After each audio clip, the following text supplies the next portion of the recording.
தந்தையே அபத்தி என்பது என்று சொன்ன இந்த வார்த்தைக்கு என்ன அர்த்தம்னு சொன்னா, தந்தையை பாசமாக கூப்பிடுறதுன்னு அர்த்தம். அந்த வார்த்தை யா அபத்தி, அரபியில தந்தையை கூப்பிடுறதுக்கு யா அபீத சொல்லணும். ஆனா யா அபத்தி என்பது செல்லமாக கூப்பிடக்கூடிய ஒரு வார்த்தை.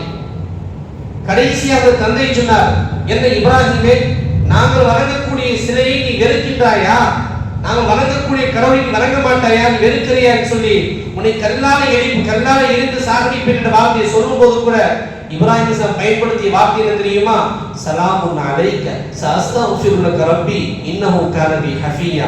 பாப்பா அஸ்ஸலாமு அலைக்கும், நான் போயிட்டு வர அல்லாஹ் கிட்ட உனக்காண்டி நான் பாவ மன்னிப்பு தர்றேன்.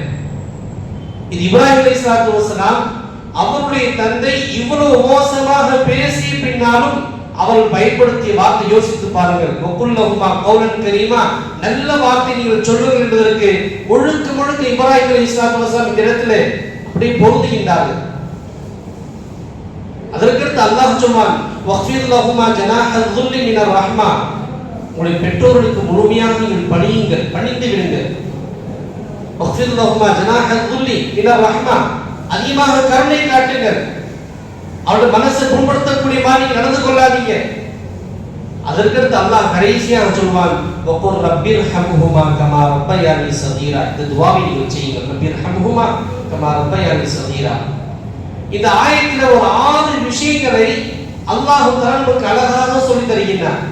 இதுதான் நாம் நம்முடைய பெற்றோர்களுக்கு பிள்ளைகளாகி நாம் செய்ய வேண்டிய விஷயம். இந்த 6 விஷயத்தை அல்லாஹ் அடக்கிவிட்டார். இந்த 6 விஷயமே போதும், எல்லாம் இதற்குள் வந்துவிடும். ஹதீஸ்ல கேள்விப்பட்டிருப்போம், ரசூலுல்லாஹி ஸல்லல்லாஹு அலைஹி வஸல்லம் ஒரு சஹாபி வந்து கேட்பாங்க, யா ரசூலல்லாஹ், நான் யாருக்கு ரொம்ப உபகாரம் செய்ய ரொம்ப தகுதியுள்ளவன் கேட்பாங்க. ரசூலுல்லாஹ் சொல்லுவாங்க, உன்னுடைய தாய். மீண்டும் யார்? உன்னுடைய தாய். மீண்டும் யார்? உன்னுடைய தாய். 4வது முறைதான் உன்னுடைய தந்தை என்ற வார்த்தை ரசூலுல்லாஹ் பயன்படுத்துவாங்க.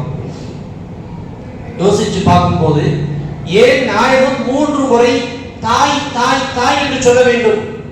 ஏறத்தாழ 100% தாய்க்கு முன்னுரிமை கொடுத்தார்கள் ரசூலுல்லாஹ்.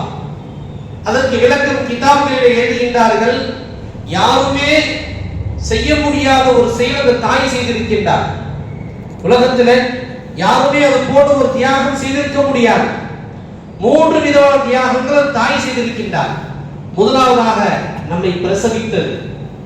உலகத்தில் யாரும் அந்த அறையில் இடம் தர முடியாது, கருவறை. அந்த இடத்தில் நமக்கு இடம் கொடுத்தவர்கள் தாய்மார்கள்.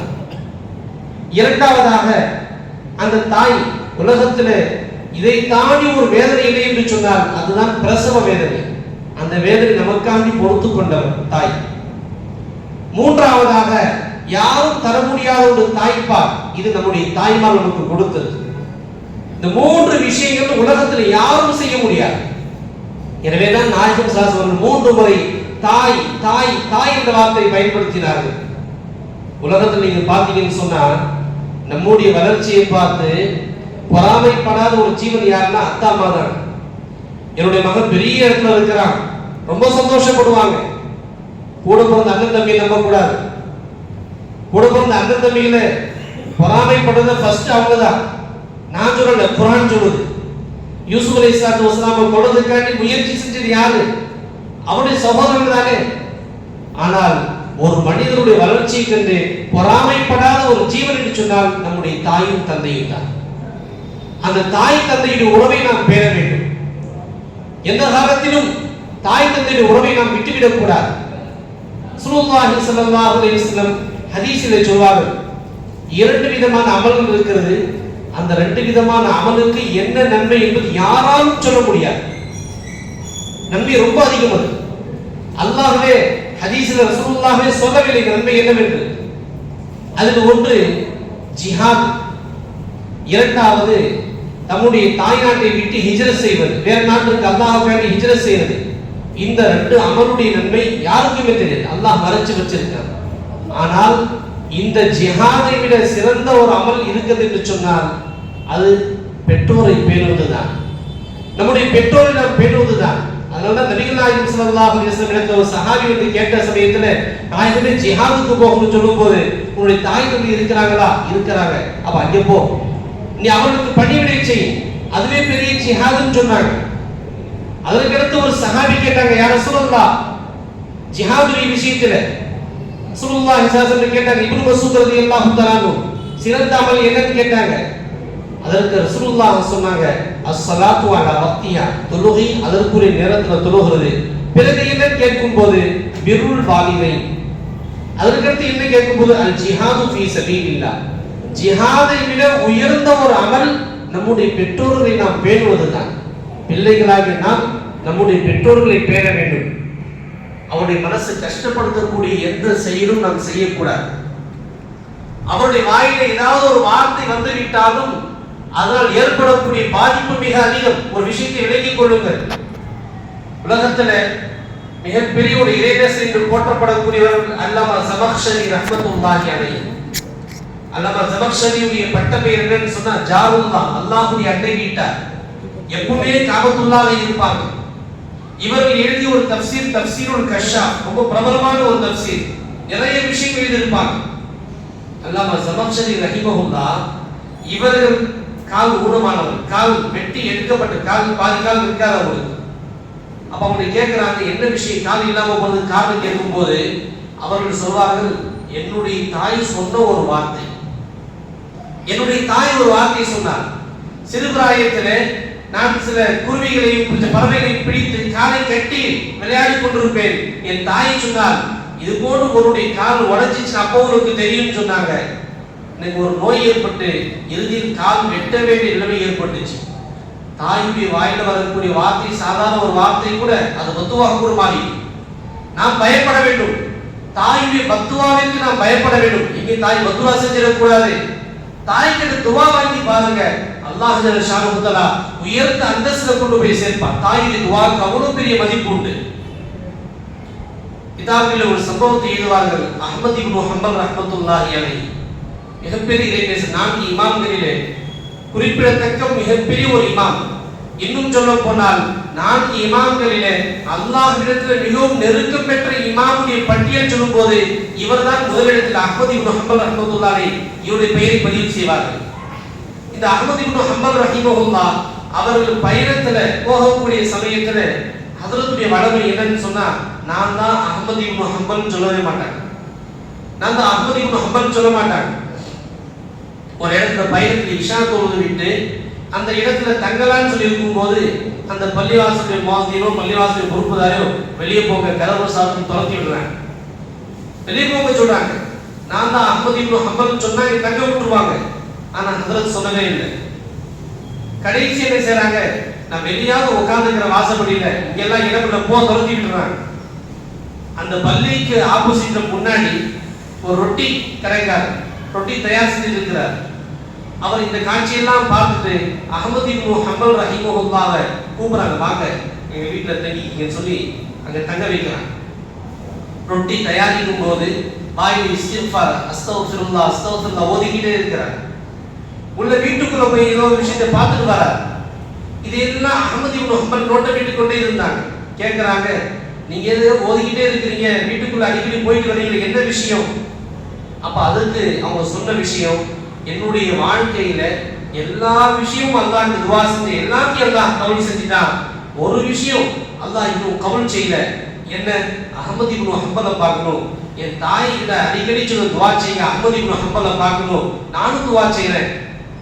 அப்ப சொன்னாங்க, அந்த அஹ்மத் இப்னு ஹம்பல் நான் தான். அந்த அஹ்மத் இப்னு ஹம்பல் நான் தான். பள்ளிவாசலுக்குள்ள இருந்தவரை வெளியே போய் துரத்தி விட்டு கரெக்டா அல்லாஹ் அவருடைய வீட்டுல போய் உட்கார வச்சா பாத்தீங்களா? தாயாருடைய துஆ தான். தாயாருடைய மனசை நோகடிச்சிட்டு எந்த ஒரு மனிதன் உருப்பட்டதாக வரலாறு கிடையாது.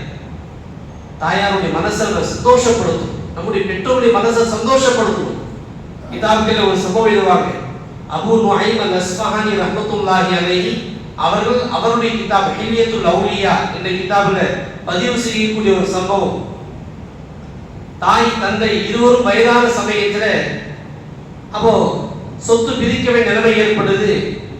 சொத்து பிரிச்சாங்க. பிரிக்கும் போது தாய் தந்தையை மட்டும் சின்ன பையன் சொன்னானா, நான் எங்க அத்தா அம்மாவை நான் பாத்துக்கிறேன், எனக்கு எதுவுமே சொத்துலாம் வேணாம்னு சொல்லி அத்தா அம்மாவை அவர் பாத்துக்கிறார். மீதி உள்ள 2 அண்ணன் தம்பி என்ன செய்றாங்க, இந்த சொத்து ஃபுல்லா அவங்க எடுத்துக்கிறாங்க. தன்னுடைய தாயையும் தந்தையும் பார்த்து கொண்ட அந்த கடைசி மகனார் அடிக்கடி அடிக்கடி அவளுக்காண்டி எல்லா பணிகளையும் செய்துவிட்டு துவா செய்ய சொல்லிட்டு இருப்பார். கடைசியா ஒரு நாள் தாய் தந்தை ஒஃபாத்தான பின்னாடி இப்ப அந்த இடத்துல அவர் நினைக்கிறாரு, நம்ம ஏதாவது சம்பாதிச்சா நம்முடைய வாழ்க்கையை நம்ம பார்க்க முடியும்னு சொல்லி அவங்க தயாராகக்கூடிய சமயத்துல கையில ஒண்ணுமே இல்லை. அப்ப என்ன செய்யறதுன்னு தெரியல. ஆனா அவங்க தாயார் கடைசி துவா செய்வாங்க, யா அல்லாஹ் என்னுடைய மகனை நல்ல முறையில் பார்த்துக்கிறாரு, யா அல்லாஹ் நீ அவரை பார்த்துக்கோ யா அல்லாஹ்னு சொல்லி துவா செஞ்சாங்க. அவர் சொல்றாரு, அந்த இரவு நான் தூங்கும் போது கனவுல ஒரு இடம் காட்டப்பட்டுச்சு. ஒருத்தர் சொன்னாரு, இந்த இடத்துல 100 தங்க காசுக்கு எடுத்துக்கோன்னு சொன்னாங்க. நான் கேட்டேன், அது ஹலாலான காசா? அதெல்லாம் கேட்க கூடாது. மீண்டும் அடுத்த நாள் கனவுல அங்கே பார்த்து அந்த கனவுல சொல்றாங்க, 10 தீனார் 10 தங்க காசு இருக்குது, அது ஹலாலா கேட்கிறான். ஹலால் தான் கிடையாது. அடுத்த நாள் மீண்டும் கனவுல பார்க்கும்போது 2 தங்க காசு இருக்குது. அப்ப அந்த 2 தங்க காசு ஹலால்னு கேட்கிறாரு. ஹலால்னு சொன்ன உடனே அந்த 2 தங்க காசு எடுத்துட்டு போறாரு. போற வழியில ஒரு மீன் வாங்கி போறாரு. மீன் வாங்கி போய் வீட்டுல மீன் அறுத்தா மீனுக்குள்ள விலை உயர்ந்த 2 வைரம் இருந்துச்சு. அந்த 2 வைரமும் அந்த நாட்டு அரசனுக்கு மிகவும் தேவைப்படக்கூடிய ஒரு வைரம். அவன் எந்த மாதிரி ஆசைப்பட்டானோ அந்த மாதிரி வைரம் இருக்கு.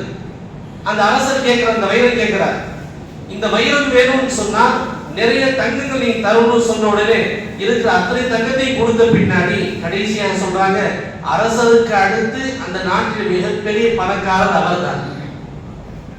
எதுக்கு சொல்லுவாருன்னு சொன்னா, தாய் தந்தையுடைய துவா நமக்கு கிடைத்தால் அல்ஹம்துலில்லாஹ் பெரிய ஒரு அந்தஸ்தை விட்டு. அதனால தாய் தந்தையுடைய துவாவை நாம் பயப்பட வேண்டும், துவாவை நாம் ஆதரவு வைக்க வேண்டும். உமர் ரலியல்லாஹு தஆலா ஆட்சி காலத்துல நடந்த ஒரு அற்புதமான ஒரு நிகழ்வு. உமர் ரலியல்லாஹு ஆட்சி காலத்துல ஒரு மனிதர், கிலாபுன்னு சொல்லி ஒரு மனிதர், அவர் மதீனாவுக்கு வரார். மதீனாவுக்கு வந்து சஹாபாக்கள் கேட்கிறாரு, சிறந்த அமல் என்னன்னு கேட்கும்போது ஜிஹாதுன்னு சொன்னாங்க. இதுதான் சிறந்த அமல். அப்படி நான் ஜிஹாதுக்கு போறேன்னு சொல்லி அவர் தயாராயிட்டார். ஆனா அவருடைய தாய் தந்தை 2 பேரும் வயதானவங்க. ரசூலுல்லாஹ்கிட்ட உமர் ரலியல்லாஹு அன்ஹு கேட்கறாங்க, அமீருல் முஃமினீன் நான் ஜிஹாதுக்கு போக எனக்கு அனுமதி தாங்க, ஏதாவது படை இருந்தா சொல்லுங்கன்னு சொன்ன உடனே பாரசீக நாட்டை நோக்கி போகக்கூடிய ஒரு படை இருக்குது, போகன்னு சொன்னாங்க. உடனே இந்த கிலாபின் சேனர் வரார். வந்து தன்னுடைய தாய் தந்தை கிட்ட சொல்லாரு, அம்மா அத்தா நான் ஜிஹாதுக்கு போலான்னு இருக்கிறேன். 2 பேரும் சொல்றாங்க, மகனே சின்ன வயசு நல்லா நாங்க பார்த்தோம், நல்ல முறையில பாசத்தோடு வளர்த்தோம், இப்போ எங்களுக்கு நீ தேவை, வயசான காலத்துல எங்களை பார்த்த காலையில நீ எங்க கூட இருக்கணும்னு சொல்றாங்க. அந்த சமயத்துல அவங்க சொல்றாங்க, துருக்குமா நான் உங்க 2 பேரும் இதை விட சிறந்த ஒரு விஷயத்துக்காக விட்டுட்டு போறேன்னு சொல்லி ஒரு வார்த்தை அவங்க சொல்றாங்க. தாய் தந்தை வழி இல்லாம சரி போ அனுப்பிச்சு விட்டுறாங்க. அவர் ஜிஹாதுக்கு போயிட்டார். இந்த தாயும் தந்தையும் மகன் இல்லாம நினைச்சு அழுது அழுது ஒரு கட்டம் எந்த அளவுக்கு ஆகுதுன்னு சொன்னா, யூசுப் அலைஹிஸ்ஸலாத்து வஸலாமுடைய பிரிவை நினைத்து அவருடைய தந்தை யாக்கூப் அலைஹிஸ்ஸலாம் அழுது கண் பார்வை பறிபோனது போல இவருடைய பார்வை மங்கி போயிடுச்சு. மங்கி போன பின்னாடி வீட்டுடைய வெளியே வந்து ஒரு பேருக்கு மரத்துக்கு உட்கார்ந்து இருக்கிறாங்க. உட்கார்ந்து இருக்கும்போது முன்னாடி ஒரு பறவைகள் தன்னுடைய குஞ்சுகளோடு விளையாடக்கூடிய காட்சியை பார்த்து ரொம்ப சந்தோஷப்பட்டு ஆனந்த கண்ணீர் விடுறாங்க. கடைசியாக அவங்க சொன்னாங்க, என்னுடைய மகள் இருந்தா இந்த மாதிரி நாங்களும் விளையாடுவோமே அப்படின்னு சொல்லி அவங்க என்ன செய்யறாங்க, அழுகும் போது தாயும் அழுகுறாங்க. அப்ப கடைசியா அந்த தந்தை உமர் ரலியல்லாஹு தஆலாவுடைய சபைக்கு வர மஸ்ஜித் நபவியில வந்து மஸ்ஜித் நபவி நடுவில் நின்று உமர் ரலியல்லாஹு பார்த்து கேட்கறாங்க, உமரே என்னுடைய மகனை ருத்த இளைய இப்னி என் மகனை திருப்பி கொடுத்தது இல்லைன்னு சொன்னா அரஃபா மைதானத்தில் நின்று உனக்காக நான் பத்துவா செய்வேன்னு சொல்லி அந்த மனிதர் சொன்ன உடனே உமர் ரலியல்லாஹு கேட்கறாங்க, யார் நீங்க, என்ன விஷயம் கேட்ட உடனே என்னுடைய மகன் கிலாபு உங்கள்கிட்ட வந்தாரு, ஜிஹாதுக்காண்டி அனுமதி கேட்டாரு, நீங்க தான் பாரசீக நாட்டுக்கு அனுப்பிச்சீங்க, எல்லா விஷயங்களும் தெரியும், எங்க மகன் எனக்கு தேவைன்னு சொன்ன உடனே சரி போங்க உங்க மகன் வருவார் அனுப்பிச்சு விட்டுறாங்க. உமர் ரலியல்லாஹு ஒரு கடிதம் எழுதி வர சொல்றாங்க, கிலாபை அனுப்பி விடுங்க. கிலாபு இங்க வர வந்த உடனே ரசூலுல்லாஹி ஸல்லல்லாஹு அலைஹி கேட்கறாங்க, நீங்க எப்படி உங்களுடைய தாய் தந்தைகளோடு நடந்து கொள்வீங்கன்னு சொல்லி ஒரு வார்த்தை கேட்கறாங்க. அப்ப அவர் சொன்னாங்க, என்னுடைய தாய் தந்தைக்கு நான் எப்படி நடந்துக்கிறேன்னு சொன்னா, எங்க வீட்டுல இருக்கக்கூடிய அதிகமாக பால் தரக்கூடிய ஒட்டகை இருக்குது, அந்த ஒட்டகை நான் பார்த்து தண்ணி குளிர்ந்த தண்ணி கொண்டு போய் மடுவுல தெளிச்சு நல்ல பால் கறந்த பின்னாடி அது சூடெல்லாம் ஆறி போய் நல்ல குளிர்ச்சியான பின்னாடி கொண்டு போய் தாய்க்கு தந்தைக்கு நான் தருவேன் அப்படி சொல்றாங்க. அதற்கடுத்து அவருடைய தந்தையை கூப்பிடுறாங்க. உமர் ரலியல்லாஹு தஆலா இந்த கிலாபுடைய தந்தை அபுல் கிலாவை கூப்பிடுறாங்க. கூப்பிட்டு கேட்கிறாங்க, உங்களுக்கு என்ன ஆசை? எந்த ஆசையும் இல்லை, வேற ஏதாவது இருக்கான்னு கேட்கிறாங்க. கடைசியா ஆமா ஒரு ஆசை இருக்குது. என்ன ஆசை சொல்லுங்க. அப்ப அவர் சொன்னாரு, நான் மௌத்தா போறதுக்கு முன்னாடி என்னுடைய மகனை இன்னி உரீதுன் அதும்ம வம்மத்தன் வஅஷும்மு ஷம்மத்தன் ஒரு தடவை கட்டி அணைக்கணும், அந்த வாடையை நான் முகரணும் அப்படின்னு சொல்லி அவர் சொல்லிட்டு அழுகிறார். உமர் ரலியல்லாஹு அழுகிறாங்க. அழுதுட்டு உமர் ரலியல்லாஹு சொன்ன, இங்கே நீ இருங்க, உங்களுடைய மகன் இன்ஷா அல்லாஹ் வருவான்னு சொல்லிட்டு மகன்கிட்ட போய் சொல்றாரு, நீ போய் பால் கறந்து வாங்க. அவர் சந்தோஷமா போய் பால் கறந்து கொண்டு வரார். கிலாப் கொண்டு வந்த பின்னாடி இந்த பாலை வாங்கி உமர் ரலியல்லாஹு தஆலா அவருடைய தந்தை கிட்ட தராங்க. தந்தை இந்த பால் கோலை வாங்கி குடிக்கிறாரு. குடிக்கும் போது சொல்றாரு, வல்லாஹி இன்னி லஅஜிது ரீஹ கிலாப், நான் கிலாபுடைய வாசனை நான் நுகர்கிறேன். கிலாப் இங்கே இருக்கிறாரு, இந்த பாலுடைய வாசனை எனக்கு தெரியுது. சொன்ன உடனே கிலாபை கூப்பிடுறாங்க. கூப்பிட்டு, இதோ உங்களுடைய தந்தை. அவர் சொல்றாங்க, உங்களுடைய மகன் இங்க இருக்கிறாங்க பாருங்க. ரெண்டு பேரும் கட்டி அடிச்சு அதற்கு அடுத்து சொல்றாங்க புரிஞ்சா. அவர் சொல்றாங்க, இந்த காட்சியை பார்த்த மஸ்ஜித் நபவியில் இருந்த அத்தனை பேர் அழுதுறாங்க. ஒரு தாய் தந்தை, ஒரு மகனும் தன்னுடைய தந்தையும் எப்படி நடந்து கொள்ள வேண்டும் என்ற விஷயத்திற்கு அற்புதமான ஒரு எடுத்துக்காட்டாக இந்த சம்பவம் திகழ்கிறது. நம்முடைய தாய் தந்தையர்கள் அவர்கள் ஹயாத்தாக இருக்கும் போது நாம் முறையாக நடந்து கொள்ள வேண்டும். இவர்கள் மௌத்தா போன பின்னாடியும் அவர்களுக்கு நடந்து கொள்ளக்கூடிய விஷயங்கள் ஹதீஸ் நபிகள் நாயகம் ஸல்லல்லாஹு சொல்வாங்க, அவர்களுக்காண்டி இஸ்திக்ஃபாரி லஹுமா, பாவமன்னி புத்தலுங்க. இவர்களுடைய நண்பர்களோடு நீங்கள் நல்ல முறையில் நடந்து கொள்ளுங்கள். இவருடைய வஃபாத்துக்கு பின்னாடி அவர்களுக்காண்டி துஆ செய்யுங்க. சஅத் இப்னு முஆத் ரலியல்லாஹு தஆலா அன்ஹு, சஅத் இப்னு உபாதா ரலியல்லாஹு தஆலா அன்ஹு ரசூலுல்லாஹ் கேக்குறாங்க, யா ரசூலுல்லாஹ், என்னுடைய தாய் வஃபாத் ஆயிட்டாங்க, நான் ஏதாவது நன்மை செஞ்சா அவங்களுக்கு போய் சேருமான்னு கேட்கறாங்க. தாராளமா செய்யுங்க. அப்ப என்ன செய்யறாங்க, ஒரு இனத்தை வெட்டி அவர்களுக்காண்டி ஈசா அலைஹிஸ்ஸலாம் நியத்துல அந்த இனத்தை வெட்டுகின்றார்கள். நம்முடைய தாய் தந்தை போன பின்னாடியும் அவர்களுக்காக செய்ய வேண்டியது துஆ, இஸ்திக்ஃபார். அவர்களுடைய நண்பர்களோடு அவருடைய உறவுகளோடு நாம் சேர்த்து வாழ வேண்டும். இது போன்ற விஷயங்களை இன்ஷா அல்லாஹ் நம்முடைய கவனத்தில் நாம் வைத்துக் கொண்டால் அல்லாஹ் ஜல்ல ஷானுஹு தஆலா அவர்களுக்கு செய்ய வேண்டிய உபகாரங்கள் என்ன செய்ய வேண்டுமோ அந்த கடமைகளை நிறைவேற்றிய பட்டியல் அல்லாஹ் நம் அனைவரும் அல்லாஹ் சேர்ப்பான். அல்லாஹ் ஜல்ல ஷானுஹு தஆலா நாம் எதை சொன்னோமோ எதை கேட்டோமோ அதன்படி அமல் செய்யக்கூடிய நல்ல நசீபை தந்தருள் புரிவானாக. ஆமீன். வ ஆகிரு தஅவானா அல்ஹம்துலில்லாஹி ரப்பில் ஆலமீன். அஸ்ஸலாமு அலைக்கும் வ ரஹ்மத்துல்லாஹி வ பரகாத்துஹு.